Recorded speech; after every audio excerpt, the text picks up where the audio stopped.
Oke, selanjutnya kita akan masuk ke sesi yang terakhir, yaitu uh, pembawaan materi, pemaparan materi dari pembicara yang ketiga, yaitu Kak Afriza Nikmatus.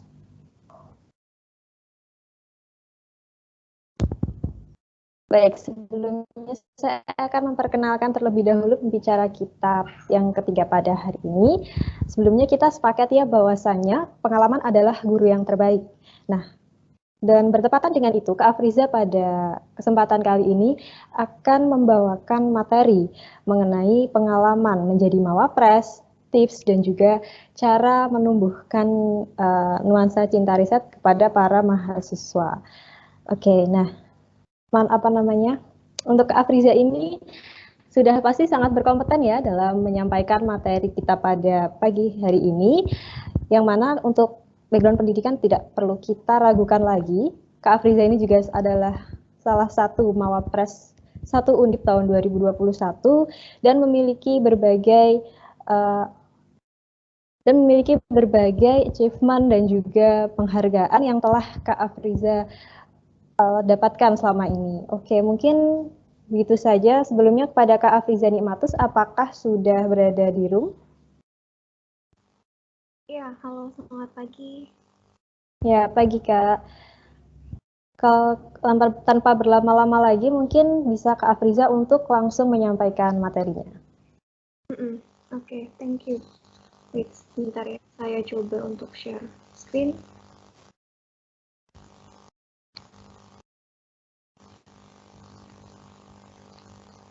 Oke, sudah terlihat PowerPoint-nya, Adik-adik? Sudah Kak, sudah. Oke. Oke, Assalamualaikum warahmatullahi wabarakatuh. Shalom, Om Swastiastu, Namo Buddhaya, Salam Kebajikan. Oke, terima kasih. Hari ini saya sudah diundang oleh FPP ya. Ini untuk ketiga kalinya saya berkunjung ke FPP meskipun secara virtual. Pertama kali saya datang ke FPP waktu BORE, yang kedua waktu Leadership Training Pertanian, kemudian ini yang ketiga kalinya diundang di SOM FPP gitu ya, untuk berbicara topik yang hampir-hampir sama dengan webinar-webinar kemarin ya, yaitu terkait dengan Mawapres gitu. Oke, sebelum saya lanjutkan ya materi yang akan saya sampaikan pada pagi hari ini, mungkin saya mau cross check terlebih dahulu nih, teman-teman yang hadir pada pagi hari ini dari angkatan berapa aja nih? Ada dari kan 2019, 2020, dan juga 2021 Kak. Oh, 2019, 2020, 2021 ya, beragam ya. Oke. Oke, kalau gitu. Kita lanjut ya. Tadi sudah diperkenalkan oleh MC. Saya adalah Friza Dimatusada, final year student dari Departemen Teknik Kimia, Fakultas Teknik Universitas Diponegoro gitu. Jadi saya waktu semester ini ada semester 8, semester terakhir saya di Undip gitu, dan kegiatan-kegiatan yang saya lakukan ya ngerjain skripsi, bangun bisnis sekarang, dan gitu-gitu aja sih. Oke, baik. Mungkin hari ini saya akan membahas 4 hal ya. Yang pertama adalah terkait dengan sejarah Mawapres. Yang kedua adalah apa saja yang kita perlu persiapkan untuk menjadi Mawapres, dan yang ketiga adalah tahapan Pilmapres, dan yang keempat adalah keuntungan menjadi Mawapres. Saya yakin mungkin beberapa orang yang hadir pada pagi hari ini sudah pernah melihat slide saya terkait dengan Mawapres gitu ya. Jadi mungkin it's not will be interesting again for you kalau kamu sudah pernah melihat slide-slide saya ini. Tetapi mungkin bagi orang-orang yang belum pernah melihat slide saya terkait dengan Mawapres, ini akan menjadi sesuatu hal yang baru, informasi tambahan yang baru untuk kalian untuk mempersiapkan diri menjadi Mawapres selanjutnya gitu ya. Jadi mungkin pemaparan saya hanya akan memakan waktu 20 menit, saya akan berusaha untuk menyingkat waktu, kemudian selebihnya ya 30 menit kita bisa lakukan Q&A.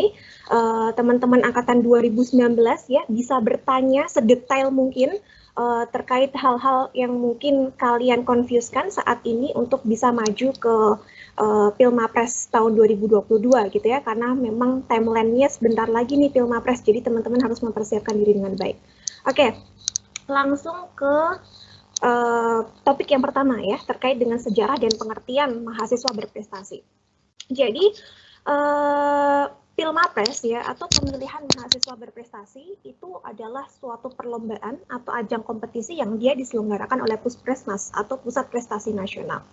Karena dia diselenggarakan oleh Puspresnas, makanya Pilmapres ini adalah suatu event yang sangat luar biasa besar yang dia cukup terkenal dan cukup prestis sekali untuk diikuti. Kenapa? Karena Pilmapres memang diselenggarakan mulai tahun 1986.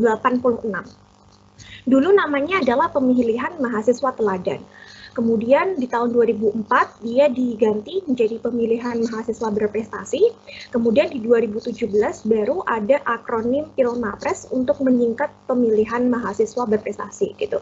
Nah, karena dia diselenggarakan mulai tahun 1986 ya, artinya banyak orang yang lahir dari Pilmapres, banyak orang-orang penting gitu ya, banyak CEO, direktur, pejabat negara, rektor, dan lain sebagainya yang dia memang bibit-bibit unggul jebolan Mawapres nasional gitu. Nah, makanya ajang pemilihan mahasiswa berprestasi ini sangat-sangat prestis gitu ya, dan sangat-sangat dinantikan oleh seluruh universitas yang ada di Indonesia gitu. Dan universitas yang ada di Indonesia berlomba-lomba untuk bisa menjadikan mahasiswanya sebagai Mawapres nasional kan gitu. Nah, maka dari itu Undip nggak boleh ketinggalan. Undip harus terus mempersiapkan diri gitu ya supaya Mawapres-Mawapresnya bisa masuk ke nasional gitu. Dan pengalaman Undip ya di Pilmapres tingkat nasional itu cukup baik ya dibandingkan dengan universitas-universitas lain. Karena hampir setiap tahunnya Undip itu berhasil mengirimkan mahasiswanya untuk lolos di tingkat nasional. Hampir setiap tahun pasti lolos gitu di tingkat nasional. Bahkan UI ya, Universitas Indonesia pun, kita sebut merek aja lah ya, dan ITB ya, Institut Teknologi Bandung, itu juga mereka mengakui kehebatan Undip di Pilmapres, karena Undip setiap tahun pasti hampir lolos di tingkat nasional gitu. Nah, maka dari itu kita jangan justru sombong, jangan justru jumawa, tetapi itu adalah tekanan yang berat gitu. It's very high pressure for us ya untuk lebih prepare lagi ke depannya. Kita harus bisa masuk ke tingkat nasional dan bahkan harus bisa masuk ke top 3 gitu. Nah, siapa sih yang biasanya disebut sebagai Mawapres? Nah, Mawapres itu ya selalu diidentikan dengan orang ya yang dia harus seimbang, harus punya capaian unggulan atau prestasi di bidang intrakurikuler, kokurikuler, dan ekstrakurikuler. Makanya orang yang disebut sebagai Mawapres itu bukanlah orang yang dia hanya pintar tentang akademik saja, pintar tentang organisasi saja, pintar tentang riset saja, enggak. Tetapi orang yang disebut sebagai Mawapres itu adalah orang yang whole package. Mereka harus bisa riset, harus bisa public speaking, harus pintar bahasa Inggris, harus pintar nyanyi misalnya, harus pintar seni, harus pintar akademik gitu ya. IP-nya harus bagus, jadi komplit sekali gitu. Nah, makanya itu justru yang harus kita persiapkan untuk menjadi Mawapres, berusaha untuk menyeimbangkan seluruhnya di dalam kehidupan kita.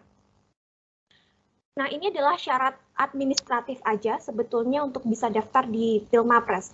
Yang pertama, teman-teman harus terdaftar sebagai mahasiswa ya tentunya yang aktif di universitas masing-masing, terus tidak boleh lebih dari 22 tahun saat mendaftar, kemudian belum pernah menjadi finalis Pilmapres tingkat nasional, dan yang terakhir melampirkan surat dari rektor gitu. Oke. Nah, apa saja sih yang perlu dipersiapkan jadi Mawapres? Sebelum saya memaparkan apa saja yang perlu kita persiapkan menjadi Mawapres ya, ini adalah perjalanan saya singkat bagaimana saya bisa menjadi Mawapres. Jadi semester pertama saya menetapkan tujuan. Semester pertama itu adalah semester-semester di mana saya melakukan adaptasi di Undip. Saya mencoba untuk mengenali society, mengenali environment, mengenali habits orang-orang di Undip, behavior orang-orang di Undip gitu ya. Saya mulai meneliti mereka. Gimana sih sebetulnya anak-anak di Undip gitu. Nah, waktu semester pertama itu kemudian saya menetapkan tujuan-tujuan saya. Oke, kalau gitu saya di Undip mau ini gitu. Di semester 2 dan semester 3 barulah saya merealisasikan ya tujuan yang telah saya tetapkan tadi. Kan di semester 1 saya sudah menetapkan tujuan, mau fokus kompetisi misalnya, mau fokus kewirausahaan misalnya. Barulah di semester 2 saya ikut kompetisi di berbagai ajang gitu ya, mulai membangun bisnis startup dan lain sebagainya gitu. Kemudian di semester 4 dan semester 5, saya ikut yang namanya Mawapres pemetaan. gitu. Kadang ada orang yang berpikiran bahwa mawapres pemetaan nggak guna, mawapres pemetaan nggak ada benefitnya sama sekali. Mungkin ya, mungkin itu ada benarnya, tetapi itu juga ada salahnya gitu. Dulu waktu saya jadi mawapres pemetaan memang saya tidak mendapatkan benefit yang besar gitu ya. Saya nggak dapat bimbingan, saya nggak dapat uang, saya nggak dapat sertifikat, saya nggak dapat apapun gitu. Cuman as a title gitu, mawapres pemetaan Fakultas Teknik. Cuman title saja. Tetapi di samping itu saya mendapatkan privilege. Kenapa kok saya dapat privilege? Karena mawapres pemetaan ini secara tidak langsung mempermudah saya untuk mempersiapkan saya dalam mawapres utama di tahun 2021 gitu. Karena saya sudah ikut mawapres pemetaan tahun 2020, saya punya pengalaman gitu, berkas-berkas apa saja yang harus saya kumpulkan gitu kan, gagasan kreatif seperti apa yang harus saya susun, saya sudah punya pengalaman itu di tahun 2020. Akhirnya di semester 6 dan semester 7 ya, saya mulai ikut yang namanya mawapres utama dan sudah mulai lancar gitu kan, sudah nggak kesulitan nyusun-nyusun berkas karena saya sudah punya pengalaman di tahun 2020. Dan akhirnya singkat cerita saya bisa jadi mawapres 5 nasional tahun 2021 gitu. Oke. Saya bilang tadi ya, di semester pertama saya mulai menetapkan tujuan. Nah, ini kan ada angkatan 2021 ya. Angkatan 2021 adalah angkatan yang tergolong baru kan, masih maba gitu kan. Teman-teman harus punya yang namanya tujuan ya. Kalian harus tahu di Undip mau ngapain, mau fokus di bidang apa saja. Apakah mau fokus di bidang penelitian, akademik, kompetisi, atau organisasi? Silahkan cari kalian mau fokus di bidang apa. Dan you must to be commitment on your goals gitu. Kalian harus pegang erat goals kalian selama menjadi mahasiswa di Undip. Setelah punya tujuan, kalian harus bisa merealisasikan tujuan-tujuan kalian tadi. Misalnya, tujuan penelitian dilakukan dengan merealisasikan banyak sekali penelitian, gitu kan. Tujuan akademik, berarti IP kalian harus bagus, harus di atas 3,7, harus bisa publikasi di mana-mana, harus bisa ikut konferensi di mana-mana, harus bisa jadi asisten laboratorium, dan lain sebagainya, gitu. Di bidang kompetisi, berarti kalian harus mengikuti banyak sekali ajang kompetisi, gitu kan, di bidang organisasi. Nah, mungkin seperti Mas Ray tadi gitu ya, gabung BEM gitu kan, bisa gabung himpunan, bisa gabung society-society yang sifatnya internasional seperti SPI atau society lain gitu kan bisa gitu. Jadi teman-teman harus merealisasikan tujuan-tujuan yang telah kalian tetapkan di semester 2, 3, 4, dan seterusnya gitu. Nah, apa sih yang harus kita persiapkan untuk menjadi mawapres? You only have to prepare 3 things to become a mawapres. First, kalian harus prepare yang namanya capaian unggulan. Capaian unggulan ini adalah daftar prestasi kalian. Kemudian yang kedua itu adalah gagasan kreatif atau GK. Yang ketiga itu adalah kemampuan bahasa Inggris. Nah, mungkin di antara ketiga hal ini yang harus dipersiapkan lebih dalam gitu ya, harus dipikirin matang-matang itu adalah gagasan kreatif ya kan ya. Karena kalau capaian unggulan kan kalian cuma ngumpulin sertifikat gitu-gitu doang kan. Kemampuan bahasa Inggris kan ya kemampuan bahasa Inggris, tinggal ngomong bahasa Inggris gitu kan. Nah, gagasan kreatif inilah yang harus teman-teman persiapkan dengan baik gitu ya. Dulu waktu saya ikut mawapres juga saya menyiapkan gagasan kreatif saya selama 6 bulan. 6 bulan itu betul-betul saya lakukan untuk mempersiapkan gagasan kreatif saya gitu. Nah, oke. Yang perlu teman-teman ketahui adalah di setiap stage ya seleksi dari pemilihan mahasiswa berprestasi itu memiliki proporsi penilaian yang berbeda-beda. Misalnya di seleksi tahap 1 itu proporsi penilaian untuk capaian unggulan itu 60%, sedangkan gagasan kreatif cuma 40% ya. Sedangkan di tahap 2 CU tuh 50%, sedangkan gagasan kreatif 30%, kemampuan bahasa Inggris 20% gitu. Artinya apa? Artinya teman-teman harus punya strategi untuk bisa memiliki the highest point di setiap stage-nya gitu. Misalnya kalau stage 1 berarti yang kalian harus tonjolin itu adalah CU-nya, gitu kan? Di stage 2 berarti bahasa Inggrisnya harus betul-betul ditonjolin juga karena itu dinilai gitu misalnya ya kan. Jadi kalian harus punya strategi masing-masing untuk bisa mendapatkan poin tertinggi gitu. Nah, ini kita bahas untuk yang poin pertama ya, terkait dengan 7 bidang capaian unggulan gitu. Mungkin banyak dari kalian yang sudah tahu gitu ya, ada 7 bidang capaian unggulan di Pilmapres. Yang pertama adalah kompetisi, yang kedua adalah pengakuan, yang ketiga adalah penghargaan, yang keempat adalah karir organisasi, yang kelima adalah hasil karya, yang keenam adalah pemberdayaan atau aksi kemanusiaan, dan yang terakhir adalah kewirausahaan. If you want to get the highest point di capaian unggulan, tipsnya adalah kalian harus mengumpulkan 10 capaian unggulan, di mana dari ke-10 capaian unggulan yang kalian kumpulkan harus ada 7 bidang yang tertera di slide ini. Kalau kalian bisa melakukan itu, saya jamin kalian bakalan dapat poin tertinggi di bidang capaian unggulan. Saya jamin itu. Tetapi pada kenyataannya, it's very difficult for us ya untuk bisa mengumpulkan sertifikat-sertifikat yang berbagai macam ini. Even saya pun nggak punya sertifikat di bidang kewirausahaan. Ya, kenapa? Karena kalau kalian mau punya sertifikat di bidang kewirausahaan, artinya badan usaha kalian harus ada legalitinya, harus disahkan oleh badan hukum di Indonesia gitu. Dan kan startup yang biasanya dibangun oleh mahasiswa itu adalah startup kecil-kecilan gitu kan, nggak mungkin kita punya legalitas hukum gitu kan. Jadi agak lumayan susah gitu untuk kita mengumpulkan 7 sertifikat di bidang ini gitu. Paling yang bisa kita kejar adalah bidang kompetisi, bidang pengakuan, bidang penghargaan, karir organisasi, dan hasil karya gitu kan. Selebihnya untuk bidang pemberdayaan atau aksi kemanusiaan dan juga kewirausahaan, itu menurut saya sangat susah sih untuk bisa dicapai gitu, butuh effort yang lebih gitu. Oke, nah masing-masing bidang itu nantinya akan dinilai ya. Misalnya teman-teman punya sertifikat kompetisi juara 1 perorangan internasional, maka kalian akan mendapatkan skor 50 gitu ya. Terus teman kalian, ada teman saingan kalian, daftar Mawapres juga, punya sertifikat kompetisi juara 3 bergu kategori internasional, dapat skornya 30. Jadi kalian bisa membandingkan apakah skor kalian lebih besar atau lebih kecil dibandingkan dengan saingan kalian. Kalau skor kalian lebih kecil daripada skor saingan kalian, it's mean you have to untuk menaikkan ya skor kalian lebih besar lagi dibandingkan dengan saingan kalian gitu.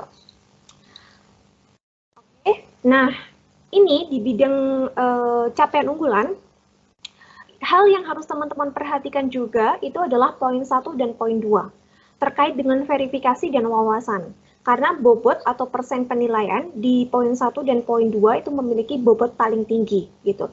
Verifikasi itu terdiri dari keaslian data prestasi, kelayakan dan kepatutan, serta kejujuran. Sedangkan poin nomor 2 wawasan itu terkait dengan penjiwaan dan penguasaan materi.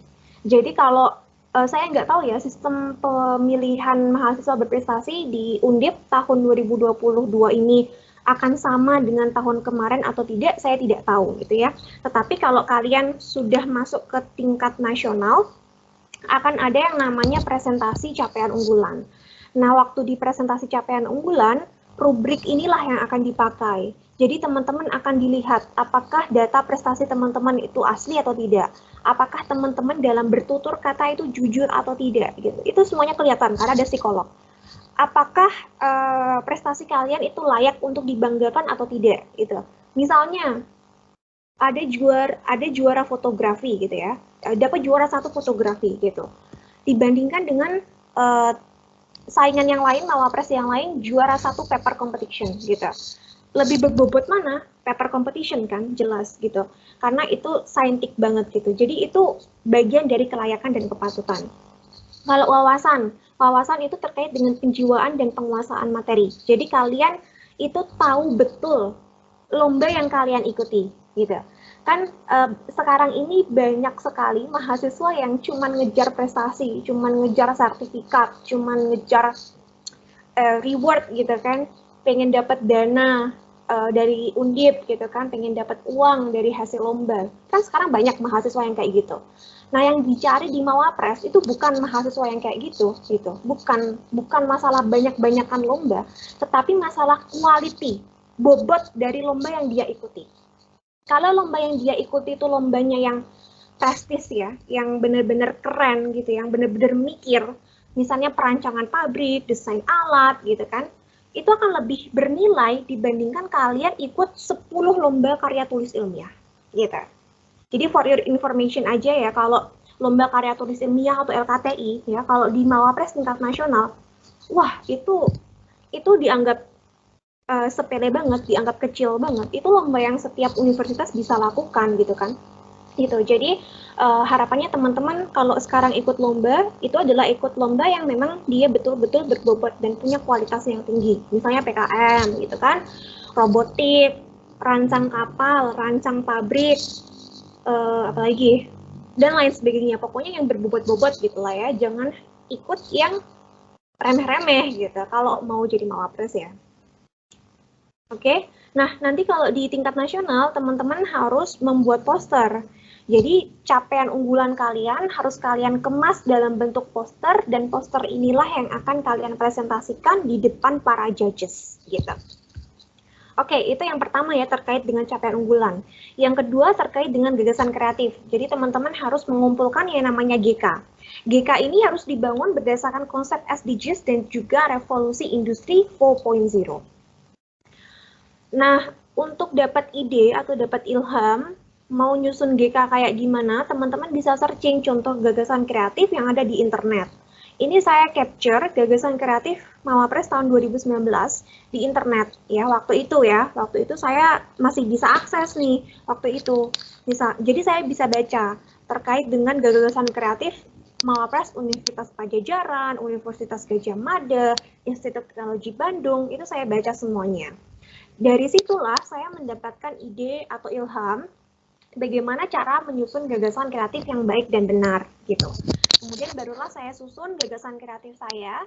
Judulnya adalah implementasi ekonomi sirkular melalui pemanfaatan limbah plastik sebagai komposit papan partikel terimpregnasi serat selulosa untuk mewujudkan target pembangunan berkelanjutan gitu. Dan di tahap nasional, teman-teman juga harus mempresentasikan gagasan kreatif kalian dalam bentuk poster.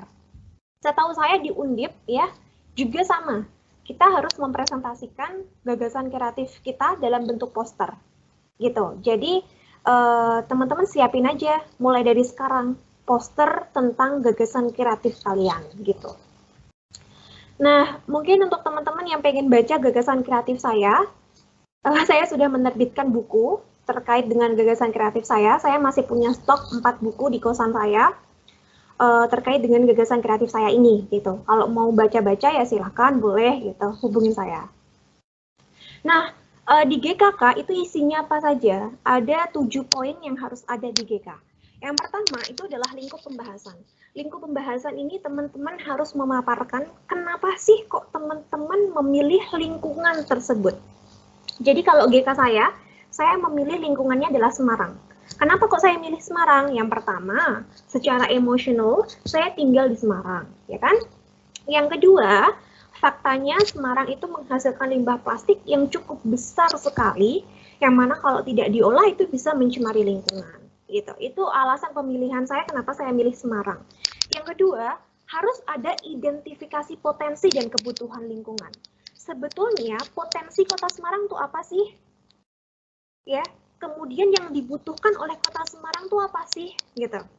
Nah, sebetulnya data atau fakta yang ada di Kota Semarang itu menghasilkan limbah plastik yang cukup besar, tetapi dengan sistem pengelolaan sampah yang cukup buruk, gitu.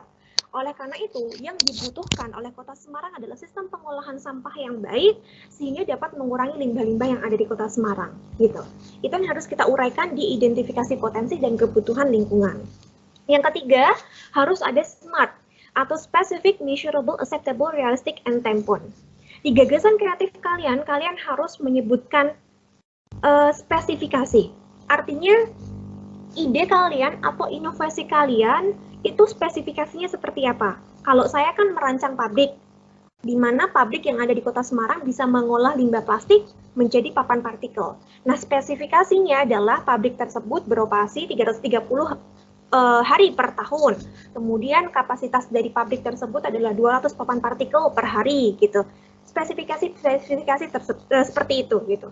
Kalau kalian misalnya dari FPP gitu ya, buat alat tentang bioteknologi atau buat alat apa gitu. Nah, alat itu kan ada spesifikasinya. Nah, sebutkan itu. Mention itu di dalam gagasan kreatif kalian. Yang kedua adalah measurable. Harus dapat diukur secara objektif.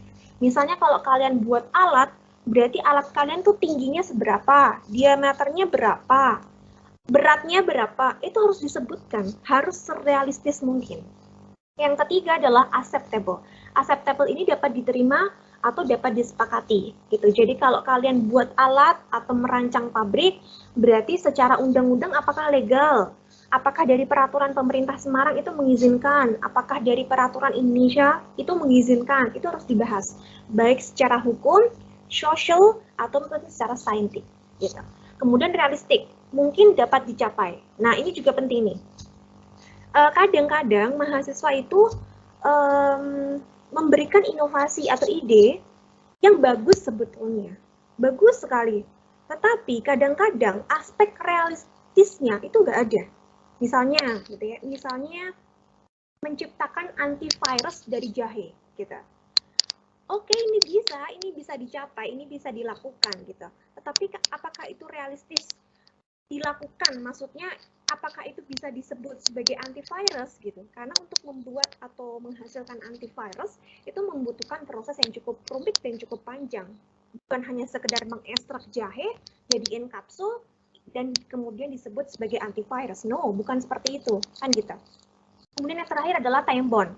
Time bound ini adalah apa yang kita usulkan, apa yang kita propose di gagasan kreatif itu harus ada tenggat waktunya. Misalnya kalau saya bangun pabrik, itu saya bangun pabrik dalam kurun waktu 3 tahun. 1 tahun pertama adalah untuk analisa, 1 tahun kemudian itu adalah untuk pembelian alat, purchasing mesin, kemudian yang terakhir itu adalah untuk pembangunannya gitu. Jadi 3 tahun untuk tahap pembangunan. Jadi harus ada time bound-nya. Kemudian keempat, gagasan kreatif kalian harus ada analisa untuk memilih cara pencapaian target. Analisa untuk memilih capaian target itu terdiri dari beberapa alternatif solusi gitu ya dari suatu masalah. Misalnya nih, Semarang adalah kota yang memproduksi limbah plastik cukup tinggi. Nah, untuk mengurangi limbah plastik itu sebetulnya kan bisa dilakukan dengan banyak sekali cara.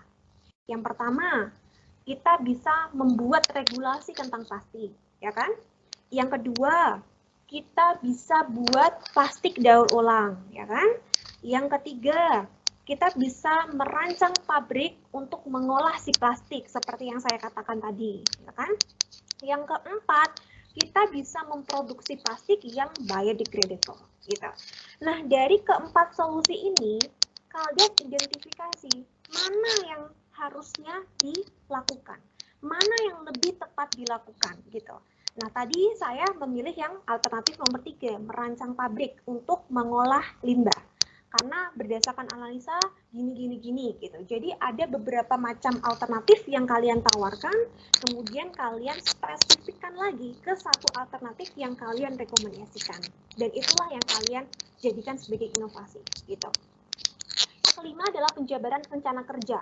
Penjabaran rencana kerja ini artinya teman-teman punya step by step melakukan inovasi tersebut. Misalnya saya merancang pabrik ya, step yang pertama adalah menemukan investor, step yang kedua adalah merancang layout, step ketiga adalah membeli alat, step keempat adalah gini gitu. Jadi ada step by step yang kalian lakukan. Yang keenam, penjabaran informasi tambahan, meliputi struktur organisasi, jumlah atau sumber dan cara pengumpulan dana, mitra penting atau pemangku kepentingan, gitu. Jadi di gagasan kreatif saya juga ngitung analisa ekonominya. Meskipun saya anak teknik gitu ya, saya juga ngitung. Dari aspek ekonomi, keuntungan, profit bersihnya, income-nya berapa, saya hitung dalam 1 tahun gitu. Jadi modal pembangunan pabrik sekitar 10 miliar, sedangkan profitnya berapa itu semuanya ketahuan di gagasan kreatif saya, ada. Struktur organisasinya pun ada. Jadi di pabrik itu siapa yang mimpin, pekerjanya ada berapa, laborannya ada berapa, itu ada semuanya. Kemudian mitra penting atau pemangku kepentingan, saya juga menyediakan mitra penting. Mitra penting saya yang saya rekomendasikan adalah Unilever dan Coca-Cola. Kenapa kok saya milih Unilever dan Coca-Cola? Karena Unilever dan Coca-Cola memiliki satu visi dengan saya untuk bisa menciptakan the Green Award, dunia yang lebih hijau, dunia yang lebih bersih, gitu. Sama dengan saya, gitu. Jadi itu saya pilih sebagai mitra penting saya. Yang ketujuh, di gagasan kreatif kalian harus ada visualisasi gagasan. Visualisasi gagasan itu seperti grand design penelitian. Jadi diagram alir gitu. Di situ ada konsep sahabat, sasaran, hambatan, bantuan, tindakan. Jadi sasaran kalian bagaimana, hambatan yang mungkin akan kalian hadapi seperti apa, bantuan yang kalian butuhkan seperti apa, tindakan yang akan kalian lakukan seperti apa. Dan yang terakhir, lampiran itu ini optional aja sih. Kalian boleh mencantumkan lampiran, boleh tidak, gitu. Nah, kriteria penilaian GK ini yang harus kalian waspadai itu adalah di poin 2.5 dan 3.1 mengenai uraian mengenai solusi yang bercirikan smart dan juga keunikan dan orisinalitas gagasan, ya. Jadi pokoknya di gagasan kalian harus ada konsep smart, pokoknya harus gitu. Kalau saya jadi juri misalnya ya, terus kok di dalamnya nggak ada konsep smart, wah udah otomatis kalah. Menurut saya itu, ya, karena itu penting banget konsep smart di dalam gagasan kreatif kalian. Yang kedua adalah keunikan serta orisinalitas gagasan. Nah, ini pernah kejadian. Jadi, kan kita misalnya fakultas ya, setiap fakultas memiliki mawapresnya masing-masing gitu ya. Misalnya dari fakultas teknik ada, FPP ada, FH ada, FEB ada, kan gitu. Nah, biasanya setiap fakultas ini kan dia mengkader mawapresnya masing-masing. Nah, ini ada salah satu fakultas yang dia itu gagasan kreatifnya itu kok mirip terus setiap tahun. Ditelaah, diusut jauh, ternyata mawapres tahun sebelumnya ngasih gagasan kreatif ke adik tingkatnya yang mawapres satu fakultas ya, satu fakultas gitu. Kok sama terus gitu. Nah, itu yang membuat para dewan juri bakalan berpikir, kok ini bisa sama terus ya gagasan kreatif setiap tahunnya, dan itu sangat-sangat mempengaruhi penilaian ya, khususnya pemilihan mahasiswa berprestasi di Undip gitu. Jadi usahakan gagasan kreatif yang kalian ajukan itu adalah it's your own idea, it's your own innovation. Itu adalah sesuatu yang memang original dari otak kalian. Jangan sampai ngeplagiat orang lain gitu. Oke, yang terakhir adalah kemampuan bahasa Inggris ya. Jadi yang perlu kalian persiapin ya hanya kemampuan bahasa Inggris aja, kayak cuman ngomong aja, cuman berdebat pakai bahasa Inggris, berusaha menguatkan argumen pakai bahasa Inggris, menjabarkan sesuatu dengan bahasa Inggris gitu. Dan for your information, untuk TOEFL itu kemarin saya pribadi hanya dipakai di seleksi tingkat universitas. Jadi kalau di seleksi tingkat nasional itu nggak ada TOEFL karena udah dihapus gitu, di buku pedomannya sudah tidak mensyaratkan mawapres memiliki TOEFL gitu. Jadi cuma dipakai di tingkat universitas gitu. Tetapi untuk jaga-jaga teman-teman bisa siapin skor TOEFL gitu ya, mulai dari sekarang gitu. Ini saya lompatin aja lah ya. Bagian 3, tahapan Pilmapres. Kalau Pilmapres di Undip itu kan mulai dari seleksi departemen dulu kan, kemudian ke fakultas, kemudian ke universitas, barulah kalau udah dapat di universitas, kalian bakalan dikirim ke nasional. Di nasional ada beberapa stage. Yang pertama adalah seleksi on-desk, kemudian tahap 1, tahap 2, dan tahap final. Ini jadwal pelaksanaan Pilmapres tahun 2021 untuk gambaran aja. Jadi waktu tahun 2021 saya mulai running di tingkat nasional itu April sampai September gitu. Jadi hitungannya menurut saya Undip ini agak telat banget gitu, baru pemilihan Mawapres baru-baru sekarang gitu kan, jadwalnya kan Maret April kan di Undip gitu. Itu agak telat banget menurut saya karena universitas-universitas lain udah dapat Mawapres gitu. IPB udah ada, UGM udah ada gitu. Jadi kok kita ketinggalan sendiri, makanya nggak boleh ketinggalan, jadi harus dikejar baik-baik. Nah, yang terakhir adalah keuntungan. tentunya banyak sekali keuntungan ya yang kita dapetin kalau kita jadi mawapres. Tetapi di samping keuntungan tersebut, kita juga harus sadar ya bahwa yang namanya mawapres itu bukan hanya sekedar title, bukan hanya sekedar achievements, tetapi itu adalah a big responsibility for us untuk bisa menjadi teladan, untuk bisa menjadi orang terdepan gitu kan di kampus tersebut gitu. Jadi teman-teman betul-betul harus mempersiapkan diri baik secara mental, fisik ya dengan baik kalau pengen jadi mawapres gitu aja sih pesan saya. Mungkin itu aja ya yang bisa saya sampaikan. Kita bisa lebih berdiskusi tentang banyak hal di Q&A session. Saya yakin banyak orang yang akan bertanya hal-hal detail nih terkait dengan mawapres gitu. Jadi saya menantikan pertanyaan-pertanyaan teman-teman. Gitu, saya tutup. Sekian. Wassalamualaikum warahmatullahi wabarakatuh.